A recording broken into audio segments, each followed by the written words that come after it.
Trump briefed on military cyber psychological operations for Iran, sources say. President Trump has been briefed on a wide array of military and covert tools that can be used against Iran that go well beyond conventional airstrikes. The president's national security team will hold a meeting at the White House on Tuesday, which was yesterday, to discuss updated Iran options, according to several other sources familiar with the matter. Trump has warned for weeks that he may intervene if Iranian security forces kill protesters, which they have. He told reporters Sunday that Iranian leadership indicated that it wants to negotiate, but the U.S. military is, quote, looking at some very strong options. I mean, we did fly like B-2s over their airspace and bomb the fuck out of places, so they should at least know that we can do that.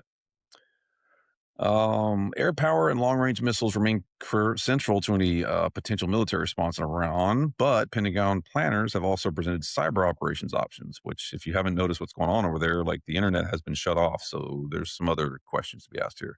The official said cyber and psychological operations can occur simultaneously with traditional military force. Still, the expanded menu of options suggests that Washington is preparing for scenarios in which conflict could extend beyond battlefield strikes to include sustained digital influence campaigns. The White House press secretary said that diplomacy is always the first option, okay, and said that, quote, what you're hearing publicly from the Iranian regime is quite different from the messages the administration is receiving privately, which is pretty common. What goes on, you have folks like, posturing publicly, but actually on the back channel, they're pleading for their lives because they know they might get fucking blown out of the sky. At least 544 have been killed that we have reporting on. According to the human rights activist news, agents found protesters who were killed died by live ammunition, predominantly at close range. Yikes. Late last week, Iranian authorities cut phone and internet services across the capital during the protests, according to internet monitoring organization NetBlocks. On Sunday, Iran's state-controlled media took the unusual step of airing video showing mass casualties in an outside morgue in a Tehran suburb,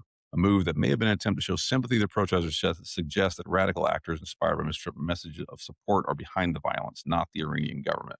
Okay. Yeah. So what you should take away from there is shenanigans. And yes, we can use cyber, honestly, as a first strike weapon, as the bridge between espionage and kinetic action. And if there was ever a good time to push influence operations and potentially topple a regime that is not necessarily awesome. I'm not an expert on Iran, but it seems like they're doing some things that are not cool. Now would be a good time to leverage said influence operations, and cyber and digital is a great way to leverage those things remotely. That's just my 2 cents.